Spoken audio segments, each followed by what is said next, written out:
नमस्कार, मैं हूं आपके साथ आयुषी गुप्ता। भारत और अमेरिका के बीच हाल ही में हुई ट्रेड डील पर रूस की तरफ से अभी तक कोई आधिकारिक या सीधी प्रतिक्रिया सामने नहीं आई है। 2 फरवरी 2026 को अमेरिकी राष्ट्रपति डोनाल्ड ट्रंप ने घोषणा की कि पीएम नरेंद्र मोदी के साथ फोन पर बातचीत के बाद डील हो गई है।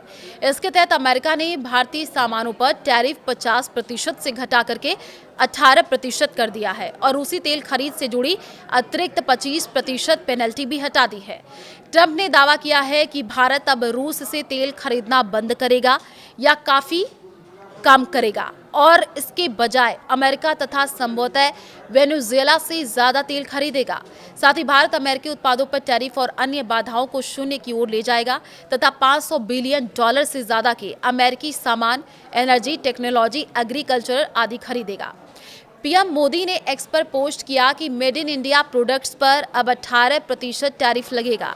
ट्रंप को धन्यवाद दिया और ग्लोबल पीस में उनके प्रयासों का समर्थन जताया है। लेकिन मोदी के बयान में रूसी तेल बंद करने, $500 बिलियन खरीद या अमेरिकी टैरिफ जीरो करने का कोई जिक्र नहीं था। भारत सरकार या पेट्रोलियम मंत्रालय ने भी इस पर कोई स्पष्ट बयान नहीं आया है। रूस की चुप्पी के पीछे कई कारण लगते हैं। रूस ने पहले से ही कई बार कहा है कि भारत एक संप्रभु देश है और वो जहां चाहे तेल खरीद सकता है।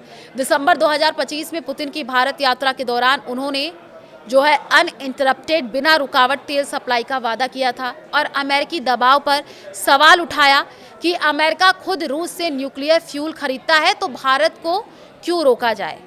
क्रेमलिन स्पोक्सपर्सन दिमित्री पेस्कोव ने भी ये कहा था कि भारत अपनी आर्थिक जरूरतों के अनुसार फैसला लेगा और रूसी तेल प्रतिस्पर्धा उच्च गुणवत्ता वाला और सस्ता है।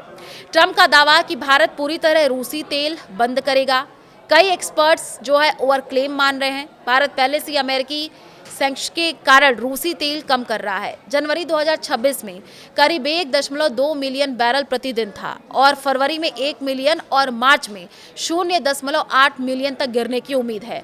लेकिन पूरी तरह बंद करना मुश्किल, क्योंकि रूसी क्रूड $10 से $15 प्रति बैरल सस्ता है। मौजूदा कॉन्ट्रैक्ट्स पूरे करने पड़ेंगे और एनर्जी सिक्योरिटी महत्वपूर्ण है। भारत धीरे धीरे डाइवर्सिफाई कर रहा है। अमेरिका से एलपीजी का लॉन्ग टर्म डील हुआ है और वेनेजुएला से भी संभावना है।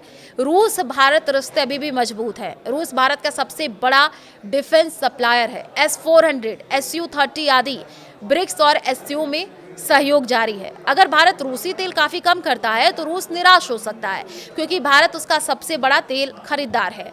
लेकिन पब्लिक में रूस स्ट्रैटेजिक पार्टनरशिप पर जोर देकर के बैलेंस बनाए रखेगा। फिलहाल चुप्पी से लगता है कि रूस ट्रंप के दावे को ज्यादा गंभीरता नहीं दे रहा या स्थिति देख रहा है। यह डील ट्रंप के लिए रूस पर प्रेशर बढ़ाने का तरीका लगती है, जबकि भारत ने टैरिफ राहत हासिल के बिना रूस से पूर्ण ब्रेकअप के अगर क्रेमलिन से कोई नया बयान आता है तो स्थिति बदल सकती है। लेकिन अभी रूस की तरफ से कोई तीखी या स्पष्ट प्रतिक्रिया नहीं है।